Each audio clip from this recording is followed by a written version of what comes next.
रहीम नाज़रीन अस्सलाम वालेकुम, मैं हूँ इमरान वसीम।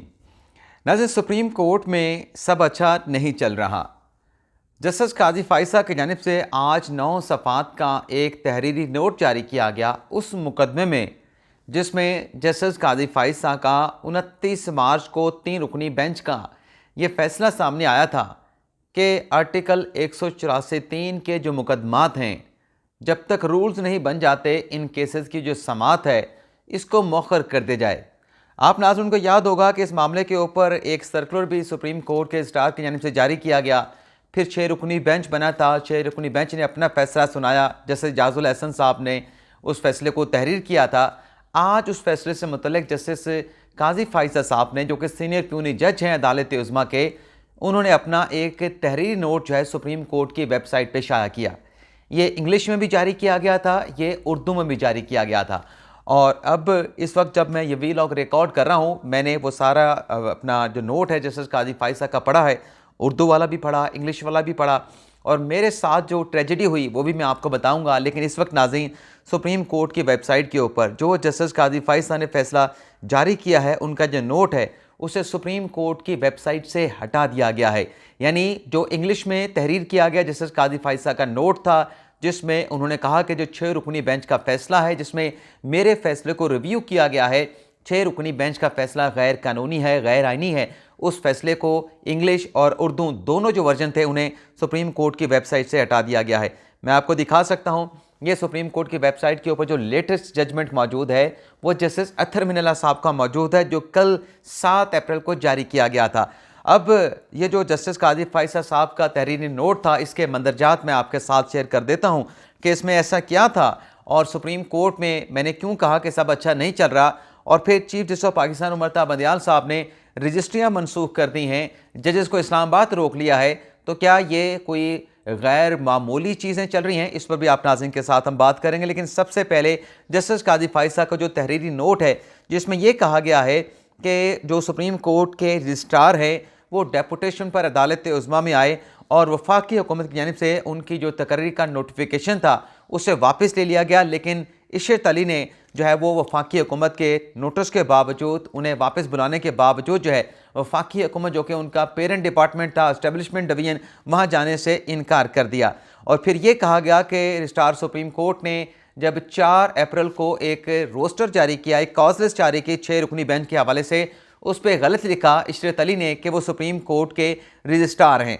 फैसले में नाज़रीन कहा गया है कि 3 रुकनी बेंच ने 15 मार्च को एक मुकदमे की समाअत की, जो कि हाफिज़ कुरान को 20 नंबर इजाफी देने से मुतल्लिक था, और इसका 29 मार्च को तहरीरी फैसला जारी किया गया। और इस फैसले को एक सर्कुलर के जरिए, जो कि सुप्रीम कोर्ट के रजिस्ट्रार इशरत अली ने जारी किया था, इस फैसले को अंडू किया गया, जो कि आइनी और कानूनी तौर पर Ishrat Ali registrar supreme court का अख्तियार नहीं था, और ना ही चीफ जस्टिस ऑफ पाकिस्तान इंतजामी साइट पर ऐसे कोई अहकाम जारी कर सकते थे। अब आप जो नाज़रीन चाह रहे होंगे कि मैं जल्दी से जल्दी असल पॉइंट के ऊपर आऊँ, लेकिन ये तहरीरी फैसला भी बड़ा सुनने के लायक है जो जस्टिस काजी फाइसा ने तहरीरी नोट किया है। जस्टिस काजी फाइसा ने कहा कि जब मैंने सर्कुलर जारी हुआ सुप्रीम कोर्ट के रजिस्ट्रार की तरफ से, तो मैंने चीफ जस्टिस ऑफ पाकिस्तान को एक ख़त लिखा उमर बंदियाल साहब को, लेकिन आज तक उस ख़त का जवाब जो है वो नहीं दिया गया। और फिर उन्होंने कहा कि गैर आइनी सर्कुलर और गैर कानूनी तौर पर सर्कुलर जारी किया गया, और फिर उसके बाद 6 रुकनी बेंच जो है वो तश्कील दिया गया। जस्टिस काजी फाइसा ने कहा कि आइन जो है सुप्रीम कोर्ट और चीफ जस्टिस को लामहदूद अख्तियारात नहीं देता। जिस तरह सुप्रीम कोर्ट में, यानी वो कानून की बात कर रहे हैं, एक समझाने की बात कर रहे हैं जस्टिस काजी फाइसा साहब, कि जो कानून में, आइन में कह दिया गया है कि अगर कोई कत्ल का मुकदमा है, कत्ल के मुकदमे का ट्रायल जो है वो सुप्रीम कोर्ट में नहीं, सेशन अदालत में हो सकता है। लेकिन अगर सुप्रीम कोर्ट कत्ल के मुकदमे का ट्रायल करेगी तो उसकी कोई कानूनी हैसियत ना होगी अनटिल अनलेस जो है वो ट्रायल सेशन कोर्ट में चलाया जाए। फिर जस्टिस काजी फाइसा ने कहा कि आइन जो है वो किसी जज या बेंच के ऊपर जो है वो बेंच तश्कील देने का अख्तियार नहीं देता। यानी जज साहब ये कह रहे हैं, काजी फाइसा साहब, कि 3 रुकनी बेंच ने एक फैसला दिया था, 15 मार्च को मुकदमे की समाअत की, 29 मार्च को फैसला सुना दिया, तो उस बेंच के ऊपर कानून और आइन ये अख्तियार नहीं देता था सुप्रीम कोर्ट के रजिस्ट्रार को, चीफ जस्टिस ऑफ पाकिस्तान को, कि 6 रुकनी उसके ऊपर बेंच तश्कील दे के उस मुकदमे की समाअत की जाती। आगे कहा गया है कि मुकदमे को सुनने के लिए 6 रुकनी लार्जर बेंच तश्कील दिया गया, जो कि गैर आइनी इकदाम था।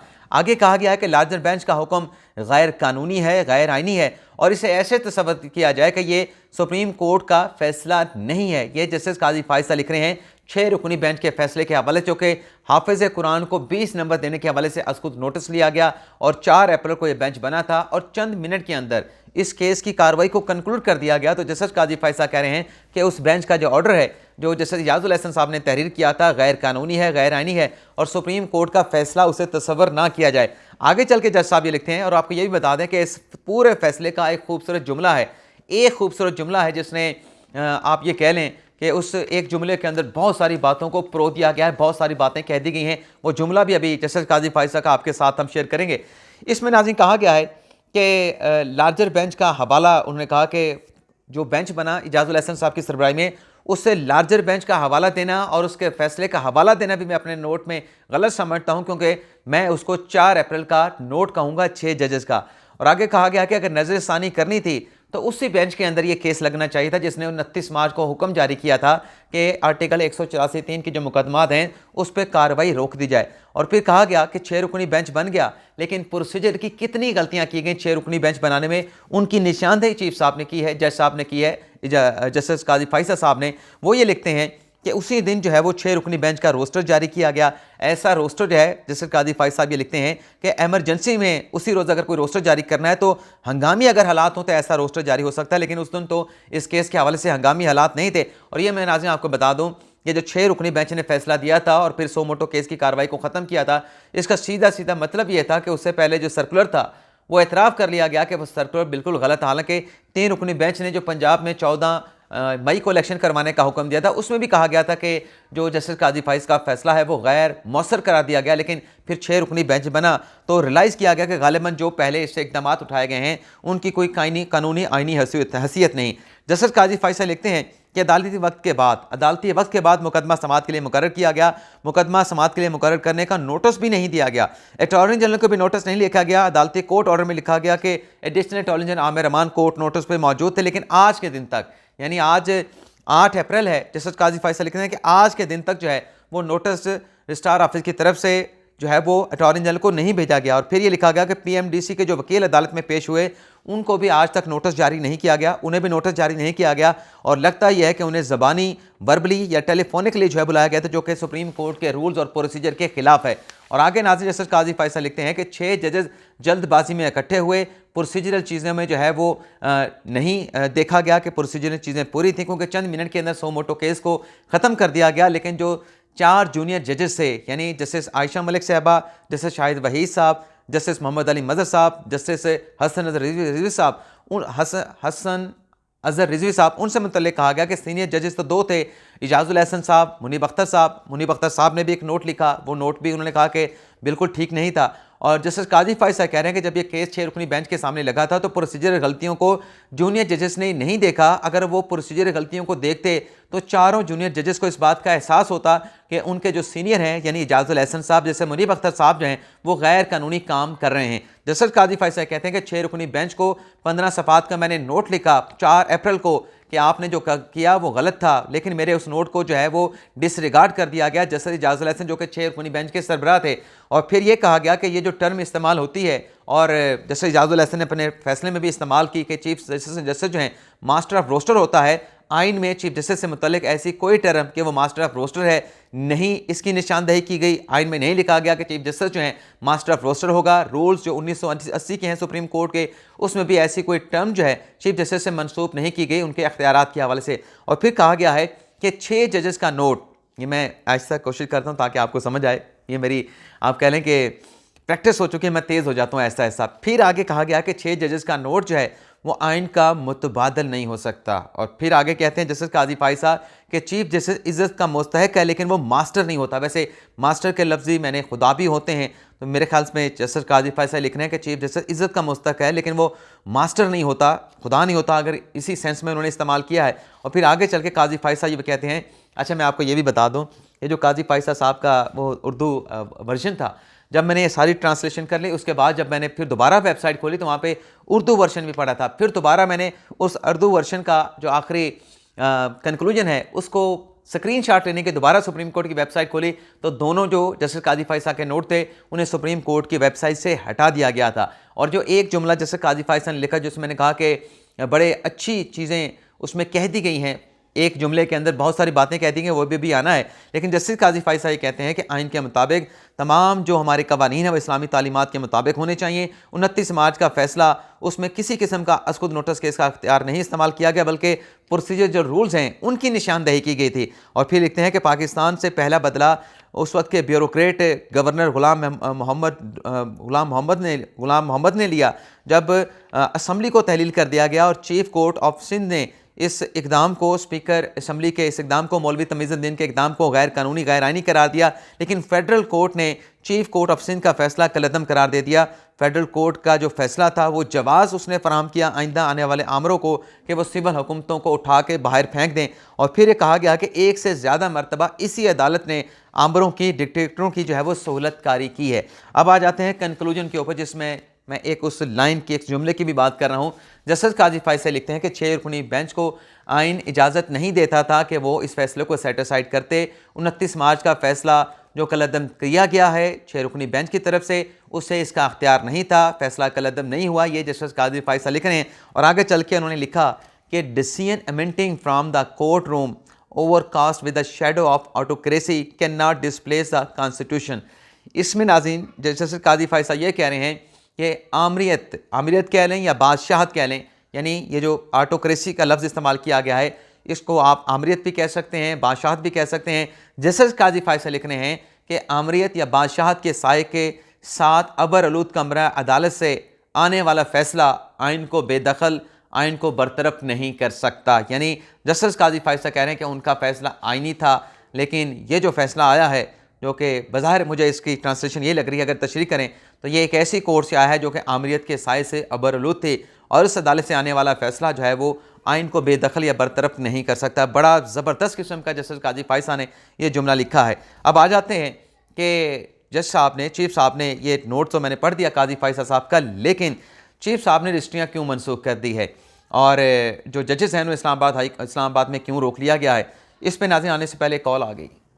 अमूमी तौर पे नाज़रीन माह रमज़ान में ये होता है कि जितने जज साहबान होते हैं उनके जो होम जो आप कहें स्टेशंस होते हैं, जैसे जो जजेस लाहौर से आए हैं, जो कराची से आए हैं, उन्हें वहाँ पे बेंचेस दे दी जाते हैं। वहाँ पर वो बैठ के मुकदमात की समाअत करते हैं। प्रिंसिपल सीट के ऊपर 1 या 2 बेंच होते हैं, लेकिन अब चीफ साहब ने यह किया है कि 9 बेंच जो है वो अगले अदालती हफ्ते में, जो 10 अप्रैल से शुरू हो रहा है, 9 जो है वो बेंच तश्कील दे दी हैं।